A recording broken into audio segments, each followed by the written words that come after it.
teman-teman semuanya, kembali lagi di channel Halo Nada bagian Yuk Belajar Adobe Photoshop. Kali ini kita akan belajar mengenai Quick Selection Tool di Adobe Photoshop.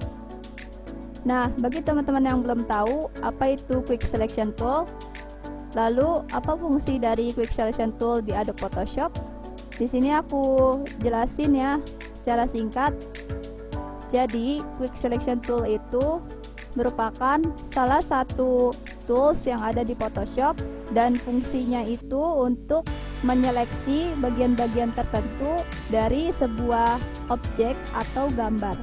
Sebenarnya tools untuk seleksi di Photoshop banyak ya teman-teman, tapi di sini kita akan fokus membahas mengenai Quick Selection Tool.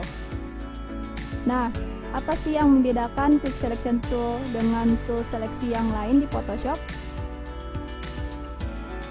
Simak video ini lebih lanjut ya teman-teman, karena kita akan mempraktekkan cara menggunakan Quick Selection Tool yang benar di Photoshop. Oh ya, sebelum mulai jangan lupa like dan subscribe channel ini, terus aktifkan loncengnya supaya teman-teman nggak ketinggalan tutorial-tutorial yang ada di channel ini. Oke, langsung saja kita mulai. Kita buka dulu Adobe Photoshop-nya. Di sini aku pakai Adobe Photoshop CC ya teman-teman. Teman-teman boleh pakai Adobe Photoshop CS3, CS4, CS5 atau CS6. Karena tools ini ada di semua versi Photoshop. Oke. Kita buka Adobe Photoshop-nya. Nah, di sini ada gambar jerapah ya sebagai objek yang akan kita edit. Pertama, kita pilih Quick Selection Tool yang ini ya teman-teman. Ya, kalau di atas itu urutannya yang keempat, klik aja. Kemudian kita klik 2 kali pada layer background. Ini untuk membuka kuncinya ya, agar supaya kita bisa untuk menyeleksinya. Kemudian klik OK. Nah, teman-teman perhatikan di sini ya, di atas pojok kiri. Di sini ada 3 icon di sini. Nah, ini apa sih maksudnya? Yang pertama itu ini fungsinya untuk menyeleksi. Lalu yang kedua itu yang ada plusnya ini tuh untuk menambahkan seleksi ya. Jadi seperti ini. Kemudian yang ketiga itu yang ada minusnya, yang ini untuk menghilangkan seleksi atau mengurangi seleksinya ya teman-teman. Jadi seperti ini. Kalau semisalnya teman-teman salah menyeleksi nih, misalnya seperti ini. Misalnya gambar jerapahnya ini ada yang keseleksi. Jadi teman-teman bisa menggunakan yang minus ini. Teman-teman bisa klik aja yang di bagian jerapahnya. Aku zoom ya. Teman-teman bisa tekan Ctrl plus pada keyboard untuk zoom in. Nah, untuk menghilangkan seleksi yang ada di jerapah ini, teman-teman bisa klik yang minus ini, kemudian klik di bagian jerapahnya ini.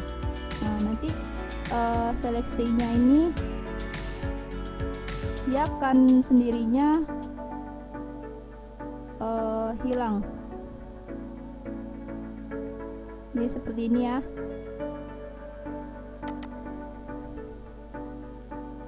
Kemudian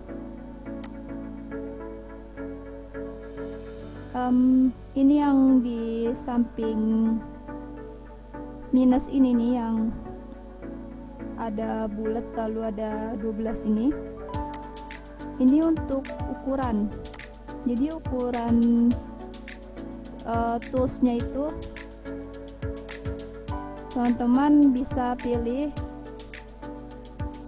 misalnya teman-teman mau menyeleksi backgroundnya itu menggunakan size yang besar, misalnya seperti ini, atau mau memperkecil, serah teman-teman ya. Jadi ini untuk memperbesar toolsnya. Lalu hardness itu maksudnya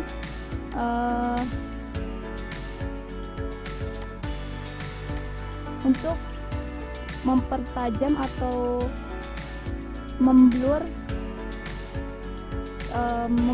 hasil seleksi. Jadi maksudnya seperti ini teman-teman. Nanti kan pas kita udah selesai seleksi, nah tinggal tekan delete dan kemudian itu hasil seleksi kita tajam atau ngeblur sedikit gitu maksudnya. Jadi di sini kita pilih 100% saja. Sini aku seleksi ya.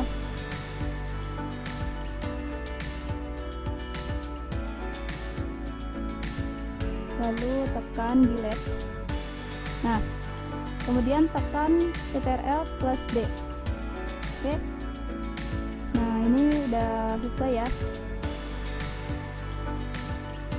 Lalu apa sih keunggulan dan kelemahan quick selection tool itu sendiri? Kalau menurut aku, tools ini kekurangannya itu dia tuh menyeleksinya nggak rapi. Jadi teman-teman bisa lihat sendiri nih. Nah, jadi di sini tuh yang seharusnya lurus dia ada kayak apa gerigi-geriginya gitu lah, maksudnya nggak lurus banget gitu. Jadi seleksinya itu nggak rapi kalau pakai quick selection tool, kalau menurut aku. Lalu kalau keuntungan quick selection tool, jadi quick selection tool bisa membantu kita menyeleksi dengan cepat dan mudah. Demikian tutorial hari ini, semoga ilmunya bermanfaat. Semoga teman-teman mengerti dan paham cara menggunakan quick selection tool yang benar di Photoshop. Bila ada kritik dan saran, teman-teman bisa tinggalkan di bawah kolom komentar ini. Bila ada teman-teman yang kurang paham, teman-teman bisa tanyakan di kolom komentar di bawah ini, nanti aku jawab. Oh ya, yang belum subscribe, jangan lupa di subscribe, lalu aktifkan loncengnya supaya teman-teman gak ketinggalan tutorial-tutorial yang ada di channel ini. Sampai jumpa di tutorial selanjutnya. Bye bye.